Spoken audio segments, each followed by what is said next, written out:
देखिए, भोगी तो साधारण मनुष्य होते हैं और परम भोगी असाधारण मनुष्य होते हैं। तो जो औरत हजारों मर्दों से संभोग करने के बाद भी, सेक्स करने के बाद भी उसकी रूह की प्यास नहीं बुझती, आत्मा की प्यास नहीं बुझती, शरीर की भूख मिटती है, जिस्म की भूख मिटती है, मन की भी भूख मिट जाती है, मन की भी प्यास मिट जाती है, मगर आत्मा के तल पर, रूह के तल पर, रूह के सत्ता पर एक भी मर्द नहीं पहुंचता, एक भी पुरुष नहीं पहुंचता। उस नारी की, उस औरत की, उस स्त्री की आत्मा को कोई भी पुरुष नहीं छूता, कोई भी मर्द नहीं छूता। शरीर तक ही, मन तक ही पहुंचता है, शरीर से मन से खेलता है, शरीर का मन का आनंद लेता है, जिस्म का, दिल का लज्जत लेता है, मजा लेता है। यही उसके लिए काफ़ी होता है। मगर उस औरत के अंदर आत्मा है, रूह है, उसे रूह की प्यास भी बुझानी है, आत्मा की भूख भी मिटानी है। ऐसे मर्द की तलाश, ऐसे पुरुष की खोज करती है वो औरत। भले ही वो वेश्या ही क्यों न हो, हजारों हजारों मर्दों से मिली हो,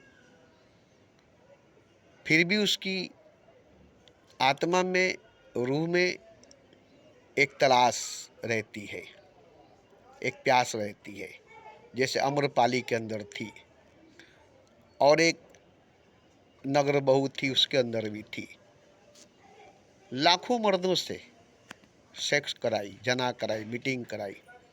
नगर बहू थी, पूरे शहर की रानी थी।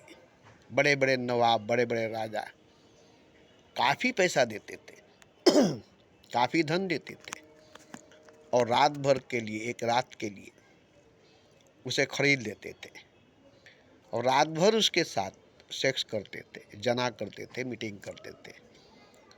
और वो पैसा लेती थी, अपना शरीर दे देती थी, अपना मन दे देती थी, मगर आत्मा तक किसी की भी पहुंच नहीं हुई, रूह तक किसी की भी पहुंच नहीं हुई। रूह को कोई नहीं छू सका, आत्मा को नहीं छू सका। और उसकी आत्मा जो है अंदर से छटपटाती थी, रूह जो है अंदर से छटपटाती थी, तड़पती थी, प्यासी थी। देखती थी कि मन की भूख मिटती है, तन की भूख मिटती है, जिस्म की भूख मिटती है, दिल की भूख मिटती है, और उसी जगह पर रूह भूखी है, आत्मा भूखी है।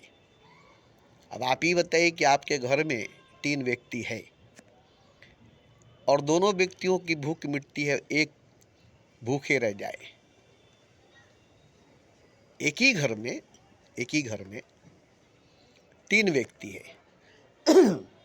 और 2 व्यक्तियों को खूब खाना मिलता है, भोजन मिलता है, वो स्वस्थ मस्त तंदुरुस्त पट्ठा बना हुआ है, और एक है जिसको अन्न का एक दाना नहीं मिलती, पानी का एक कतरा नहीं मिलता, वो भूखे प्यासे पड़ा है, उसे कोई नहीं पूछता, उसके अंदर से आवाज़ नहीं निकलती, वो बोलने के लायक नहीं है, वो आवाज़ भी नहीं दे पाता। बस वो देखता है कि दोनों को भोजन मिलती है, दोनों की भूख मिटती है, दोनों ही को देखते हैं, दोनों ही दिखाई देती है। लेकिन आत्मा तो सुखी पड़ी है, रुग्ण पड़ी है, भूखी प्यासी मुर्दा लाश की तरह पड़ी है, और उसको कोई देखेगा भी तो नज़रअंदाज कर देगा। क्यों? कि भूखी सूखी बीमार मुर्दा लाश की तरह आत्मा है, रूह है। कौन उसके पास जाएगा? कौन उसको छुएगा? उससे क्या लज्जत मिलेगी? उससे क्या मजा मिलेगा? उससे क्या आनंद मिलेगी? उसे संभोग करके, भोग करके, सेक्स करके, जना करके क्या मिलेगा? मन मस्त है, तन मस्त है, मन सुंदर है, तन सुंदर है, जिस्म खूबसूरत है, दिल खूबसूरत है, शकल सूरत भी खूबसूरत है। अब इस पर तो पूरी दुनिया निछावर है। पूरे दुनिया के मर्द, नवाब, राजा महाराजा पागल बने हुए, मगर उस औरत के अंदर रूह जो है उसकी तड़प रही है, आत्मा जो है उसकी तड़प रही है। तो अमरपाली के साथ क्या हुआ? जब अमरपाली बुद्ध के पास गई, तब उसकी रूह को, आत्मा को भोजन मिलने लगा, पानी मिलने लगी, हवा मिलने लगा, शक्ति मिलने लगी, ऊर्जा मिलने लगा। तब वही वो ठहर गई और बुद्ध के चरणों में गिर गई। बोली नहीं, अब हमारी आत्मा जो है, रूह जो है, उसको आपसे शक्ति मिल रही है, भोजन मिल रही है, एनर्जी मिल रही है, पावर मिल रही है, ऊर्जा मिल रही है। अब मेरे अंदर की आत्मा स्वस्थ, तंदुरुस्त, मस्त हो रही है। अब तक मैं शरीर से, मन से जी रही थी। अब तक मैं दिल से, जिस्म से जिंदा थी, मगर रूह से मरी हुई थी, आत्मा से मरी हुई थी। रूह से नहीं जी रही थी, आत्मा से नहीं जी रही थी। तो अब मैं जीना चाहता हूँ रूह से, आत्मा से। बहुत जी लिया शरीर से, बहुत जी लिया मन से, बहुत शरीर को, मन को नुचवा लिया। ये सारे जानवर मिलकर हमारे तन को, मन को नोचे, शरीर को, दिल को, जिस्म को नोचे, मगर आत्मा तक पहुँचे नहीं, रूह तक पहुँचे नहीं। ये भूखे भेड़िया, ये भूखे जानवर, शहर के नवाब, राजा महाराजा, दरिंदा, मांसखोर, गोश्तखोर कुत्ते, ये सब जिस्म के खाने वाले, शरीर को खाने वाले, मन को नोचने वाले, आत्मा को भोजन देने वाले, आत्मा को छूने वाले, रूह को भोजन देने वाले, रूह को छूने वाले एक भी नहीं थे। आज मिला है कोई। तो बुद्ध के चरणों में गिर गई। बोली अब आज से वापस लौट कर मैं नहीं जाऊंगा। तो बुद्ध की शिष्या बन गई, पहली नारी बनी शिष्या, और बुद्ध के चरणों में पड़ गई। और बुद्ध ने उससे स्वीकार कर लिया, उसे अपना पहली स्त्री शिष्या बनी, उसे अपना शिष्य बनाया। उसके बाद वो लौटकर वापस अपने महल नहीं गई। तो वो यही जानती थी कि जिस्म की भूख, मन की भूख, तन की भूख, शरीर की भूख, दिल की भूख ही को मिटाना है, इसी की आग को बुझाना है। धन दौलत, रुपया पैसा, ढेर सारे मर्दों से सेक्स जाना करना है, मगर उसके अंदर रूह थी, आत्मा थी। बाजार की वो बेश्या थी, नगर बहू थी, मगर वो बहुत बड़ी देवी थी, बहुत बड़ी देवी थी। उसकी आत्मा बड़ी महान थी, उसकी रूह बड़ी अजीम थी। जब बुद्ध पुरुष के सामने गई, तब उसकी रूह, तब उसकी आत्मा उसके मन को, तन को झिझोड़ दिया, उसके जिस्म को, दिल को झिझोड़ दिया और बुद्ध के चरणों में झुका दिया, बुद्ध के चरणों में गिरा दिया। तो अब तक जो इतना धन पाकर, इतने मर्दों से सेक्स करके, जना करके, संभोग करके जो आनंद मिला, जो धन मिला, वो सब झूठी पड़ गई, वो सब फीकी पड़ गई। बुद्ध एक महापुरुष से जब इसकी आत्मा मिली, इसकी रूह मिली, तो जो बुद्ध से आत्मा को, रूह को मिला, वो पूरे नगर से नहीं मिली थी। तो ऐसे ही बहुत सी औरतें अभी भी भूखी प्यासी बैठी है घरों में, उसके शौहर, उसके मर्द उसके जिस्म को, उसके मन को, तन को नोच नोच कर गिद्धों की तरह खा रहे हैं। उसकी रूह तक, उसकी आत्मा तक नहीं जा रहे, और उसकी आत्मा, उसकी रूह अंदर ही अंदर बिलक रही है, तड़प रही है, रो रही है, सक रही है, भूखी प्यासी, नंगी धड़ंगी, बेघर बेघाट की, बेपता की, कई कई जन्मों से भटक रही है, कई कई जन्मों से भटक रही है, किसी महापुरुष, किसी बुद्ध पुरुष की खोज में, तलाश में।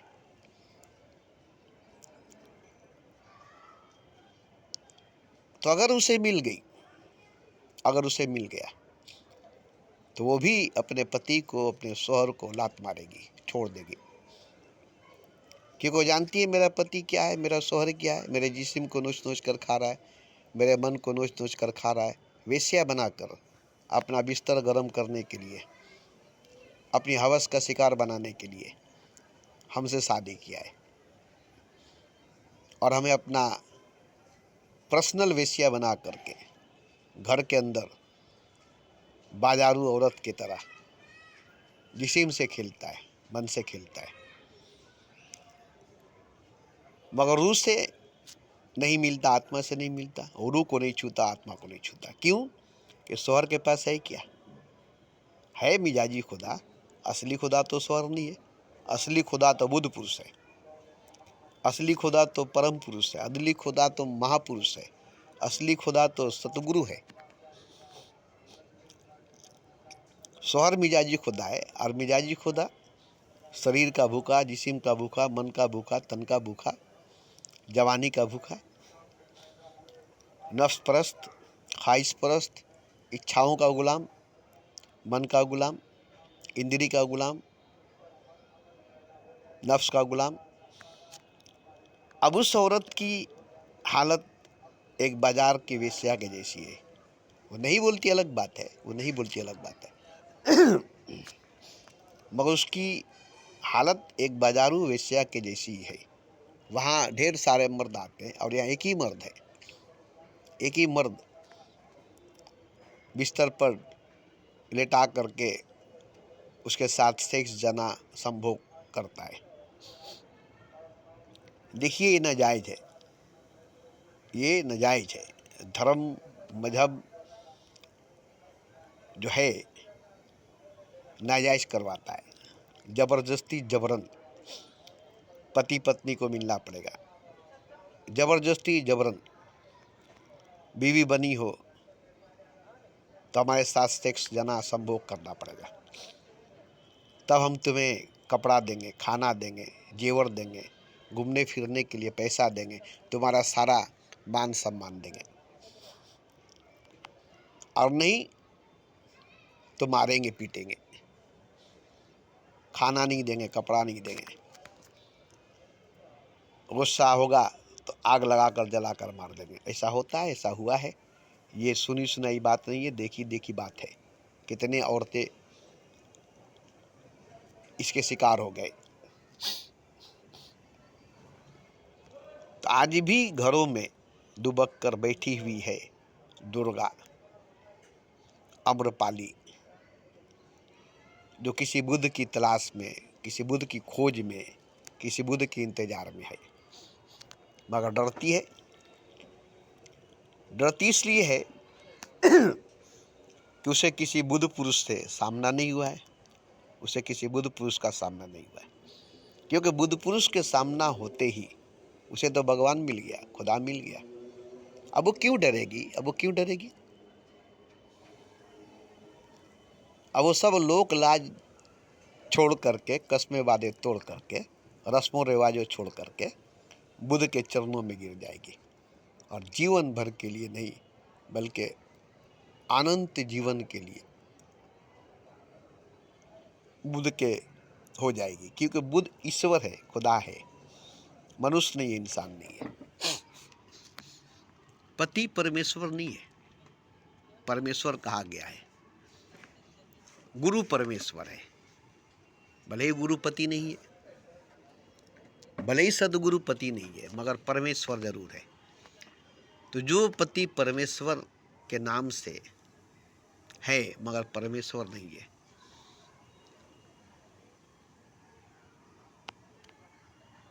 और जो गुरु परमेश्वर के नाम से नहीं है मगर परमेश्वर है, तो स्त्री अगर उसे देख लेगी तो फिर अपने पति को भूल जाएगी, क्योंकि झूठा परमेश्वर उसको मिला है, झूठा खुदा उसको मिला है, नकारा खुदा उसको मिला है, असली खुदा नहीं मिला है। अब उसे असली खुदा मिल गया है, मुझको खुदा मिल गया, मुझको खुदा मिल गया। तो देखिए, किसी भी पुरुष को स्त्री के रूप में खुदा मिल जाए, चाहे वो वेश्या ही क्यों न हो। ऐसा हुआ है, एक राजा जिसके 1000 बीवियाँ थी, हजारों बीवियाँ राजघराने की थी, राजघरानों से विवाह करके हजारों बीवियों को रखा था, मगर किसी बीवी से उसका मन नहीं भरा, आत्मा नहीं भरी और वो नहीं भरा। एक बाजार की वेश्या,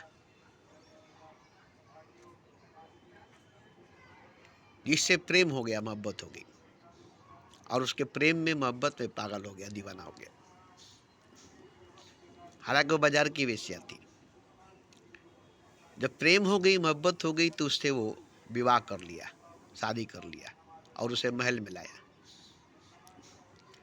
हजारों बीवियां उसकी थी, मगर सबको छोड़ करके रात दिन उसी वेश्या के साथ बिताता था, उसी वेश्या के साथ रहता था, उसकी मोहब्बत में पागल दीवाना हो गया था। सबने कहा कि एक वेश्या के पीछे पागल हो, एक वेश्या के पीछे दीवाने हो, और हम लोग संस्कारी, खानदानी, राजा के घराने की नारी हैं, क्या कमी हम लोगों में है। तो उसने जवाब दिया कि जो वेश्या के अंदर है वो तुम लोगों के अंदर नहीं है, और वो वेश्या नहीं है, थी वेश्या, है नहीं। अब वो मेरी बीवी, मेरी पत्नी है। और वो सबसे, जैसे शाहजहां, जिसकी 20-22 बीवियाँ थी, एक दो नहीं 20-22 बीवियाँ थी, इससे भी ज़्यादा बीवी थी, मगर मुमताज जो थी सबसे ज़्यादा दिल के रूह के करीब थी, जिससे मोहब्बत में दीवाना होकर, पागल होकर ताजमहल बनवा दिया, सिर्फ मुमताज के लिए, एक बीवी के लिए ताजमहल बनवा दिया। बाकी सारी बीवियां थी तो किसी के लिए ताजमहल नहीं बनवाया। मुमताज महल ताजमहल के नाम से मशहूर है ना। तो पुरुष को भी स्त्री मिल जाती है परमात्मा के रूप में, या परमात्मा मिल जाता है स्त्री के रूप में। तो वही जानता है कि मुझको खुदा मिल गया है, मैंने खुदा को पा लिया है, उसने खुदा को पहचान लिया है। और उसकी नज़र में तो वो खुदा है, उसकी नज़र में तो परमेश्वर है, दुनिया के नज़र में वेश्या है, दुनिया के नज़र में स्त्री है। ऐसे ही पुरुष भी दुनिया के नज़र में पुरुष है, और उस स्त्री के नज़र में परमेश्वर है, ईश्वर है, परमात्मा है। तो स्त्री को भी पुरुष के रूप में परमात्मा मिला है, पुरुष को भी स्त्री के रूप में परमात्मा मिला है, और परमात्मा स्त्री के रूप में भी पुरुष के रूप में भी है। और रहा कि कोई प्रेम से देखता नहीं, या किसी से प्रेम होता नहीं। होता क्या है कि हर स्त्री हर पुरुष परमात्मा है, हर स्त्री हर पुरुष परमात्मा है। ये नहीं कि कोई स्त्री परमात्मा नहीं है, कोई स्त्री पुरुष परमात्मा नहीं, नहीं, हर स्त्री हर पुरुष परमात्मा ही है, क्योंकि परमात्मा ही स्त्री और पुरुष है। अब होता क्या है कि परमात्मा ही है, स्त्री है, पुरुष भी है, और परमात्मा ही स्त्री पुरुष दोनों है। आपको लगता है कि स्त्री पुरुष दो है, स्त्री पुरुष एक ही है। एक ही स्त्री पुरुष है और वो परमात्मा है। और ये कहाँ साबित होती है? जहाँ प्रेम होता है, मोहब्बत होती है। हालांकि देखिए, स्त्री और पुरुष दोनों ही परमात्मा है, तो परमात्मा ही परमात्मा से प्रेम करता है, परमात्मा ही परमात्मा से प्रेम करता है, और परमात्मा ही परमात्मा से मिलन करता है, सेक्स करता है, जना करता है, मीटिंग करता है। कोई वहाँ दूसरा नहीं है। स्त्री दूसरी नहीं है, वो भी परमात्मा है।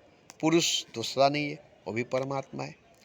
दुनिया की नज़र में देखने में क्या लगेगा कि स्त्री पुरुष दो है, जबकि परमात्मा स्त्री भी है, पुरुष भी है, तो एक ही न है। एक ही न है, स्त्री भी पुरुष भी। परमात्मा एक ही है, स्त्री भी पुरुष भी। तो ये स्त्री को भी मालूम नहीं है, पुरुष को भी मालूम नहीं है, मर्द को भी मालूम नहीं है, औरत को भी मालूम नहीं है।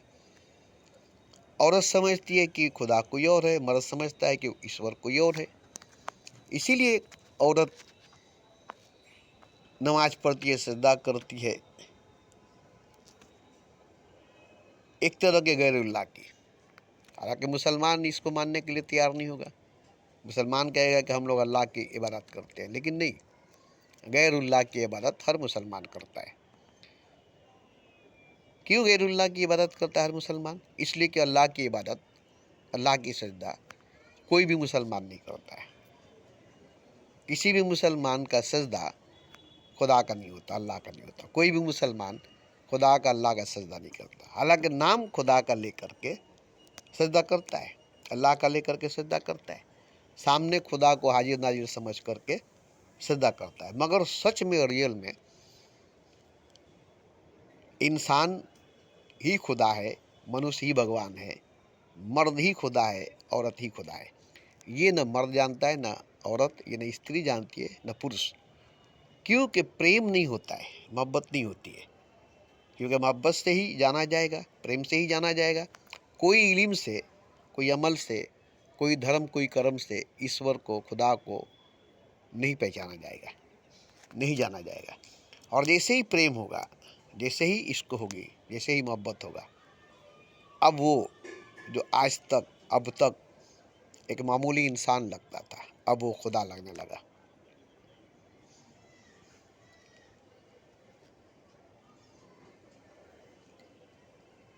अब वो खुदा लगने लगा। जबी सजदा करते ही सर दे गई।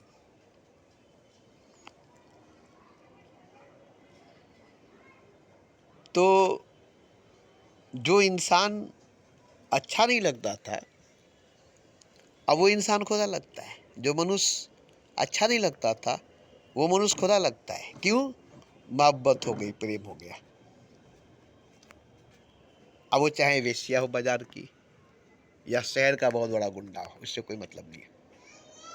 तो शहर का बहुत बड़ा गुंडा है, 1000 कत्ल करने वाला रत्नाकर डाकू है, मगर प्रेम हो जाने के बाद, मोहब्बत हो जाने के बाद, वो डाकू, वो गुंडा डाकू नहीं लगेगा, गुंडा नहीं लगेगा, वो खुदा लगेगा। हालांकि वो डाकू है, गुंडा है, मगर उससे मोहब्बत हो गई, उससे प्रेम हो गया, तो वो खुदा लगेगा। ऐसे ही बाजार की वेश्या है, नगर बहू है, मगर उससे प्रेम होगी, उससे मोहब्बत हो गया, तो अब दुनिया के लिए वेश्या है, दुनिया के लिए रंडी है, मगर अब उसके लिए खुदा है। क्योंकि वहाँ खुदा जाहिर हो गया। मैंने इसलिए कहा कि वेश्या भी खुदा है, बाजार की वेश्या भी खुदा है, मंदिर की देवियाँ भी खुदा है, जर्रा भी खुदा है, कंकड़ भी शंकर है। अकेला तना खुदा ही है। ये नहीं कि कोई और है, कुछ और है, स्त्री कोई और है, पुरुष कोई और है। आपको भ्रम है, मुझे भी भ्रम थी, मैं भी भ्रम में जिया था, मैं भ्रम में जीता था। अब मुझे एक खुदा ही नजर आता है, हर रंग में, हर रूप में, हर अंग में, हर वजूद में, हर आकार में एक निराकार ही दिखाई देता है। निराकार ही का सारा आकार है। लावजूद ही का सारा वजूद है। हर कतरा समुंदर का है। मानसून में, बरसात में, जो बादल में बारिश बनकर कतरा बरसती है, वो हर कतरा समुंदर की है। हर कतरा समुंदर है। इसको बड़ा वैज्ञानिक ढंग से देखने की जरूरत नहीं, बड़ा ज्ञानी ढंग से देखने की जरूरत नहीं। आम फाम हिसाब से देखिए ना, समुंदर जून के महीने में मानसून उठी, समुंदर का पानी गड़गड़ गड़गड़ गड़गड़ करके बादल में गया। पूरा समुंदर का पानी नहीं, बल्कि समुंदर का पानी का कुछ हिस्सा बादल में गया, और वो बादल पानी से भर गया। अब जहाँ बरसा तो कतरा कतरा बूंद बूंद बरसा, मगर बरसा तो कौन बरसा? समुंदर बरसा। आपको कतरा बरसते हुए नजर आया, बूंद बरसते हुए नजर आया। आपने कहा कि कतरा बरसा, बूंद बरसा। हमने देखा कि समुंदर ही बरसा है। समुंदर समुंदर से निकला है, बादल में गया है, बादल से बरस कर जमीन पर आया है, और सैलाब बन करके, बाढ़ बन करके बहते हुए वापस अपने आप में आया है, लौट कर अपने आप में आया है। तो आप क्या कहेंगे? समुंदर नहीं है हर कतरा, सागर नहीं है हर बूंद, ऐसे ही खुदा नहीं है हर बंदा, भगवान नहीं है हर बखत, परमात्मा नहीं है हर पदार्थ, शंकर नहीं है हर कंकड़।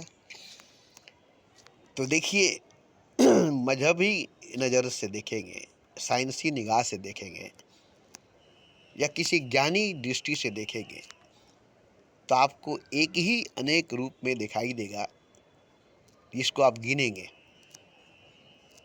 खंड खंड रूप में, मगर एक ही है, अनेक दिखाई दे रहा है, अनेक है नहीं, अखंड है। खंड खंड दिखाई दे रहा है, खंड नहीं है।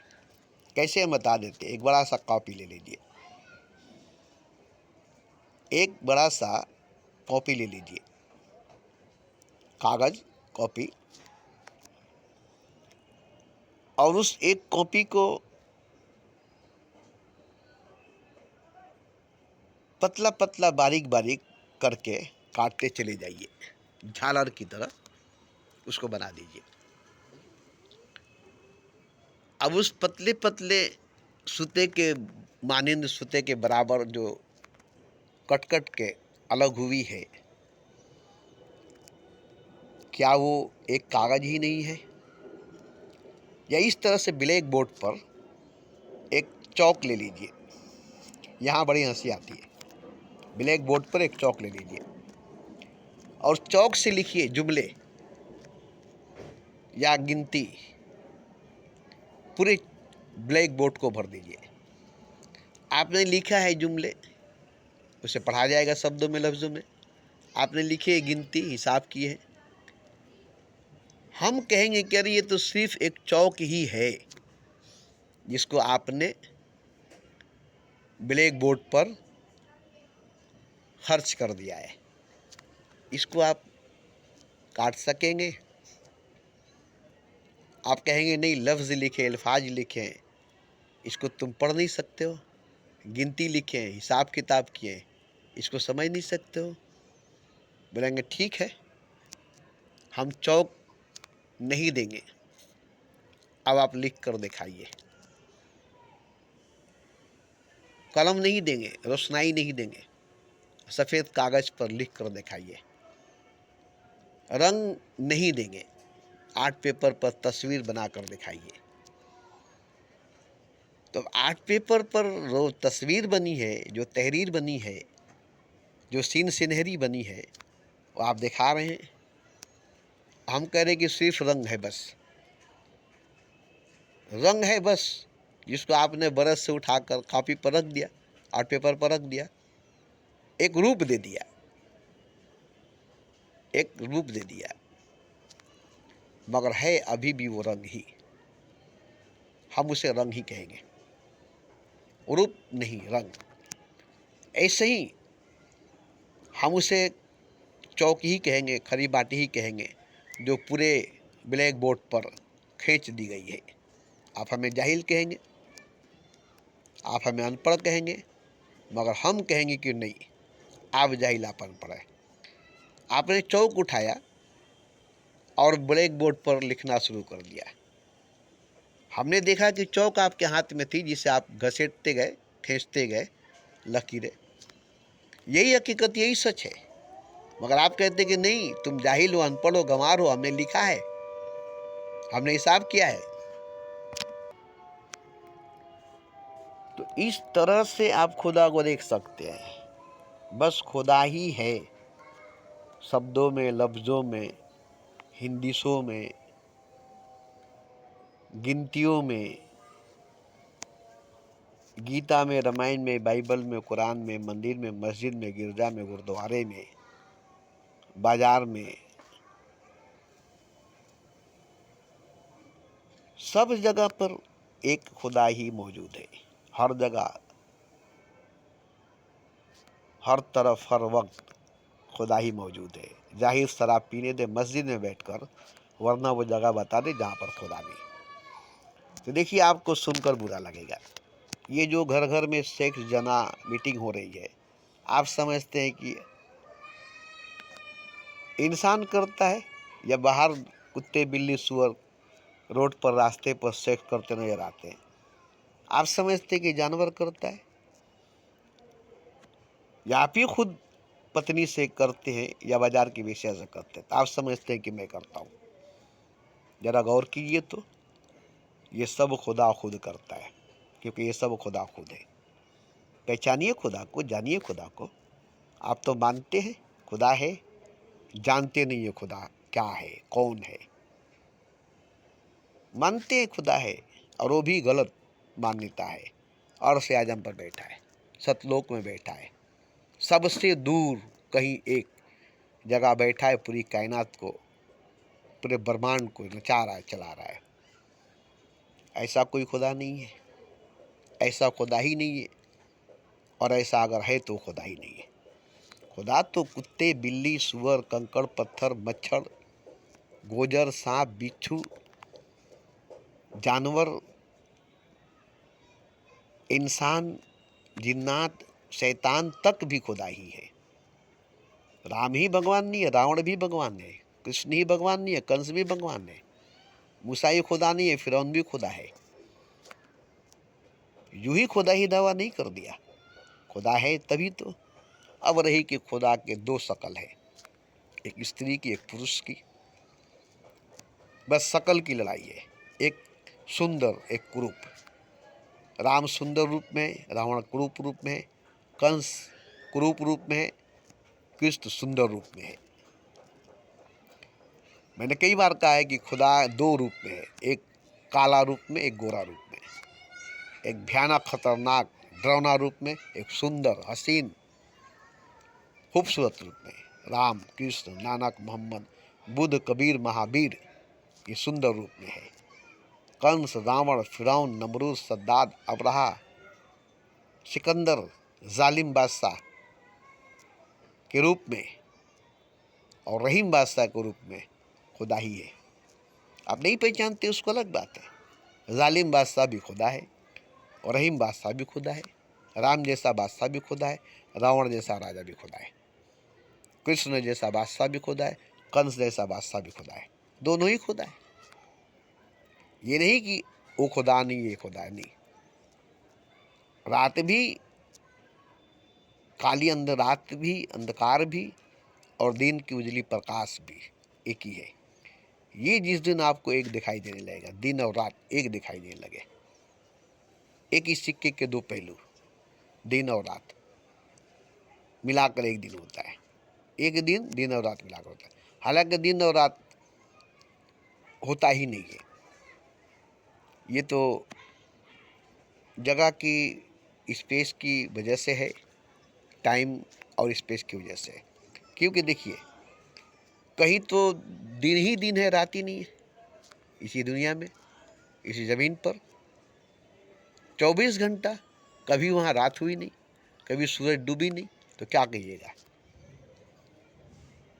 तो ऐसी जगह है जहाँ सूरज की रोशनी पहुंचती है और 12 घंटा रहती है, 12 घंटा नहीं रहती है, तो 12 घंटा दिन 12 घंटा रात। और ऐसी जगह है जहाँ पर सूरज की रोशनी 24 घंटा पहुँचती है, तो वहाँ दिन और रात होती ही नहीं है। तब क्या कहिएगा? ये तो हकीकत नहीं है, सच नहीं है। अब इसको हकीकत मान लिया, सच मान लिया, अब इसी से कैलेंडर बन गई। वहाँ कैलेंडर नहीं है, वहाँ टाइम नहीं है, क्योंकि यहाँ रात और दिन इसलिए टाइम है, और वहाँ तो 24 घंटा रोशनी उजाला है, दिन है, तो वहाँ टाइम की बात नहीं है। तो इसी तरह से देखिए, आप जहाँ से देख रहे हैं वहाँ भी खुदा है, और मैं जहाँ से देख रहा हूँ वहाँ भी खुदा है। आप जो हैं वो भी खुदा है, मैं जो हूँ वो भी खुदा है, क्योंकि एक खुदा ही है जो सब है, जो सब कुछ है। ये नहीं कि खुदा के अलावा कोई और है, खुदा के अलावा कुछ और है। बंदे भी जो हैं वो सबके सब खुदा है, भक्त भी जो है वो सबके सब भगवान है। एक हिस्सा बंदा बना जो सबसे छोटा हुआ, जैसे पैर और आपका सर, आप ही का पैर, आप ही का सर, आप ही की जूती, आप ही का ताज, दोनों आप ही का है। सर भी आपकी, पैर का भी आप ही की है, टोपी भी आपकी है, जूती भी आप ही की है। मगर आपकी जूती आपके सर पर रख दिया जाए तो आपकी बेइज्जती होगी। आपका पाँव आपके सर पर रख दिया जाए, आपके सर पर पाँव रख दिया जाए तो आपकी बेइज्जती होगी। मगर जिस दिन आप जान लेंगे कि नहीं, सर और पाँव दो नहीं है, आदमी तो एक ही है। सर भी, पाँव भी, सर के तालू भी, पैर के तालू भी, सर के तालू से लेकर पैर के तालू तक एक ही आदमी है। ये जिस दिन ज्ञान हो जाएगा, जैसे हम ही हैं बैठे हैं, आप हमारे सर के ऊपर जूते ला कर रख दे, जितने जूते हैं ला कर रख दे, देखिए मेरे चेहरे पर हमें ज़रा भी फर्क नहीं पड़ेगा। हीरे के ताज ला कर रख दीजिए, हीरे जड़े हुए ताज ला कर रख दीजिए, कोई फर्क नहीं पड़ेगा कि हमारे सर पर हीरे का ताज रखा हुआ है या हमारे सर पर पैरों के जूते रखे हुए हैं, क्योंकि दोनों एक ही है, एक ही आदमी का है। एक ही आदमी का पैर, एक ही आदमी का सर है, एक ही आदमी का ताज, एक ही आदमी का जूता है। बगैर जूता का इज्जत आपको नहीं होगा। जूता चोराई दूल्हा का होता है, कितनी इज्जत है। वहाँ पगड़ी चोराई नहीं होती है, वहाँ सेहरा चोराई नहीं होती है, वहाँ जूता चोराई होती है। तो वहाँ क्यों जूता की इतनी इज्जत है? जूते की इज्जत कहाँ है? जूते चुराई शादी ब्याह में, तो वहाँ पगड़ी की इज्जत नहीं है, वहाँ जूते की इज्जत है। ए जूता चुराई करो। अब जूता चोरी हो गई, अब दीजिए, नंगे पाँव दूल्हा नहीं जाएगा। है तो पगड़ी, नंगे पाँव चला जाए, नहीं नंगे पाँव नहीं जाएगा। अब जूता के बगैर दूल्हा बेकार है, दूल्हा का सारा ड्रेस, सारा पोशाक बेकार है। अब जूता लो, वही जूता जो पहन कर आया है। नया जूता दीजिएगा तो नहीं चलेगा, जो पहन कर आया है घर से बारात में, वही जूता, जो चोरी हो गया वही जूता। अब उस जूते के बगैर दूल्हा नहीं है। हालांकि सर से पाँव तक शेरवानी, पगड़ी, सेहरा सब पहना हुआ है, जूता चोरी हो गई, दूल्हा नहीं है। तो अब यहाँ जूते की इज्जत कितना है, जूते की कितना इज्जत है। इसी तरह से समझ लेंगे तो बाजार की वेश्या और मंदिर की देवी में कोई अंतर नहीं होगा। घर की बीवी, बाजार की वेश्या, मंदिर की देवी में एक रत्ती बराबर अंतर नहीं हुआ, क्योंकि घर की बीवी भी, बाजार की वेश्या भी, मंदिर की देवी भी खुदाई है। तीनों खुदा है, तीनों जगह खुदा है। और तीनों जगह जाने वाला, घर के बीवी के पास जाने वाला शौहर भी, मंदिर के पास पुजारी, देवी के सामने झुकने वाला पुजारी भी, और बाजार की वेश्या के पास जाने वाला वो भी खुदा ही है। तीनों जगह खुदा है। वेश्या भी खुदा है, वेश्या के पास जाने वाला भी खुदा है। बीवी भी खुदा है, बीवी के पास जाने वाला भी खुदा है। देवी भी खुदा है, देवी के पास जाने वाला भी खुदा है। हर जगह खुदा ही खुदा है, और हर कोई खुदा है, हर चीज़ खुदा, हर परमात्मा खुदा है, हर तरफ खुदा है। देखिए, ये तो आज मुझे 2-3 साल से पूरा का पूरा ज्ञान हुआ। पहले मुझे एक ही खुदा लगा 21 साल की उम्र में। बस एक ही खुदा था, एक ही इंसान खुदा था, बाकी सब इंसान खुदा नहीं था। मगर आज सब खुदा है, आज सब खुदा है।